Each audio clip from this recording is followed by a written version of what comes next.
कश्मीर की अनंतनाग में आतंकियों से मुठभेड़ में पानीपत जिले का जवान मेजर आशीष धोंचक शहीद हो गया।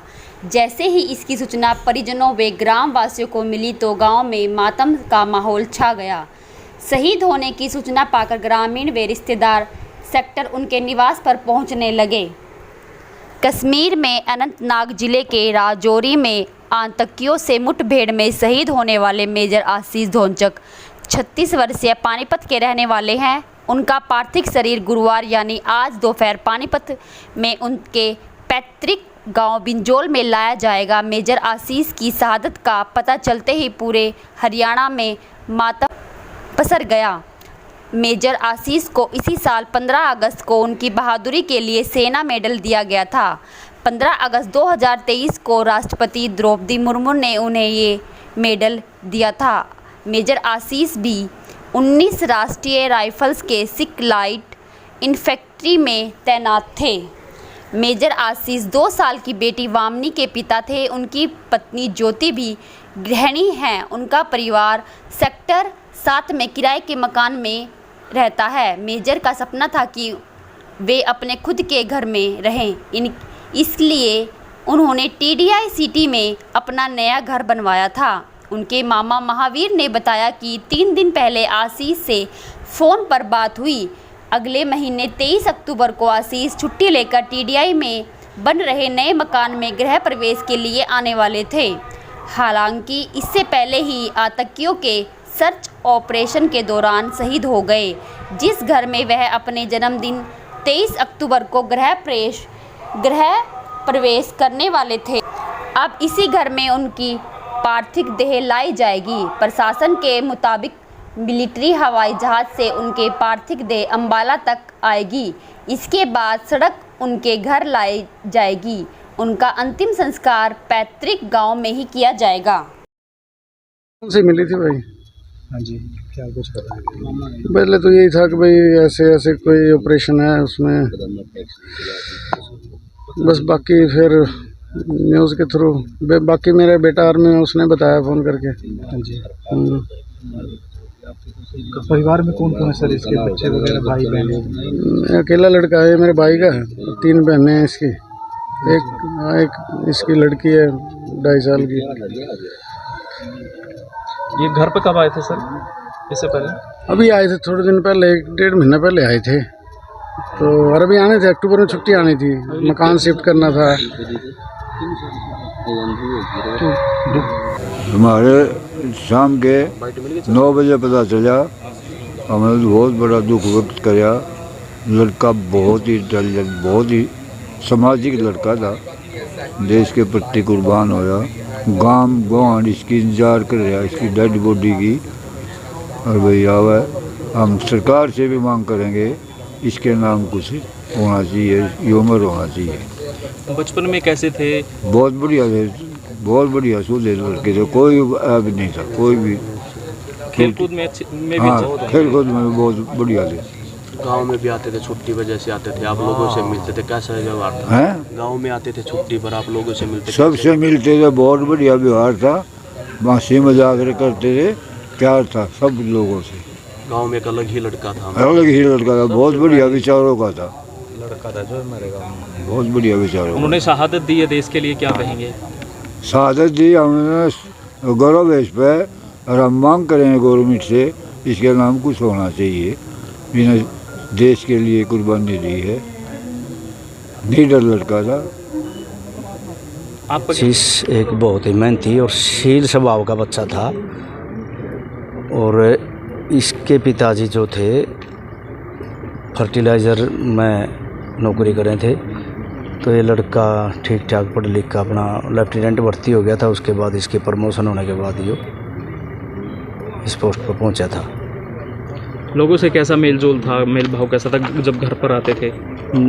ऐसा है, गांव छोड़कर जब ये बच्चा थोड़ा समझदार होया तो ये शहर में रहने लग गए थे। गांव में कभी कभार का मिलना होता था। ठीक नेचर थे। हम कहीं रास्ते गली में मिलते तो अच्छे से राम राम नमस्ते पैर छूता था। हर किसी का मान? हाँ, सब बिल्कुल बिल्कुल। आज उन्होंने शहादत दी है, देश के लिए एक बहुत बहुत बड़ी कुर्बानी दी है। हाँ। पूरा जो है जिला, आज पूरा देश उन पर गर्व कर रहा है। क्या कहेंगे आप? इसके बारे में कहना यही था भाई साहब, जिस माँ बाप का एक जवान बच्चा, एक ही बच्चा जिस परिवार में हो, उसके ऊपर क्या बनती है आप सब अच्छे से समझते हो। हर रोज़ की जैसे कि हम वो हमारे 2 मारते हैं, हम उनके 4, 5, 6 मारते हैं, तो उससे कुछ हल नहीं होने वाला। अंत हो गया, ये तो चलता रहेगा। किसी राजनेता का बच्चा थोड़ा इसमें दिक्कत में आता है, ये तो एक गरीब परिवार के बच्चे उसमें भर्ती होते हैं। तो इसमें आर पार का कोई सरकार ने कदम उठाना चाहिए। इससे अच्छा मौका भी नहीं होगा जो मौका आज मोदी जी के पास है। तो बदला लेना चाहिए।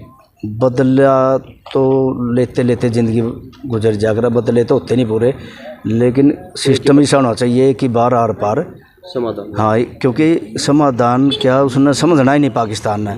इससे बुरा हाल कभी किसी देश का हुआ नहीं जितना उनका हो रहा है। अब भी वो समझ नहीं रहे तो कब समझेंगे। उनको तो बिल्कुल धूल में मिला आज है, तभी कामयाबी मिलेगी। हर देश तंग है इस पाकिस्तान से।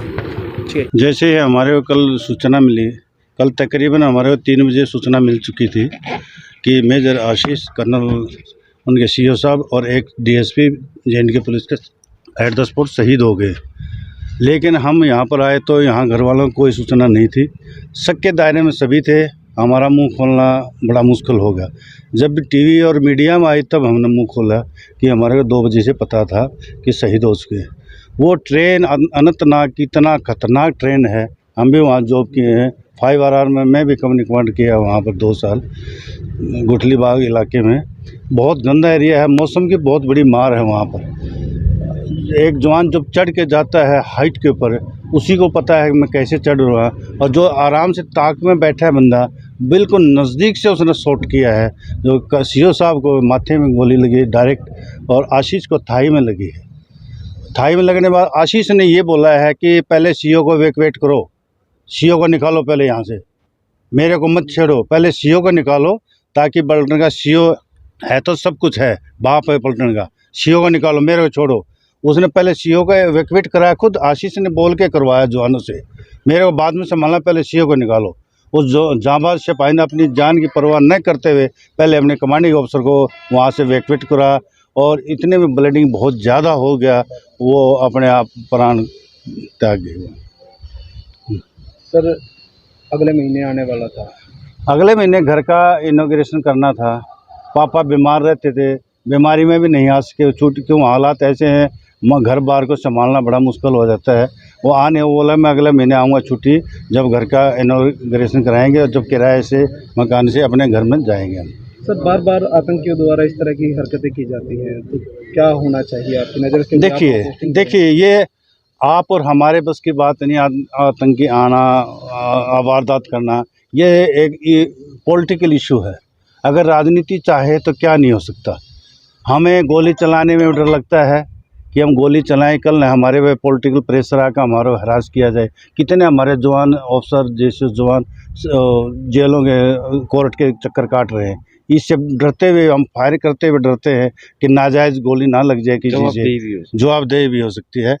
इसलिए सब चीज़ मद्देनज़र रख के एक जवान को फैसला करना बहुत ही बड़ा मुश्किल है। अगर खुले आर्डर है कि अगर दिख गया तो उसको ठोक दो, जैसे 90 के अंदर हुआ था, जब स्टार्टिंग में उग्रवाद फैला था, जब गवर्नमेंट के आदेश आए थे, खुले आदेश, भाई दिख जाते तो ठोको।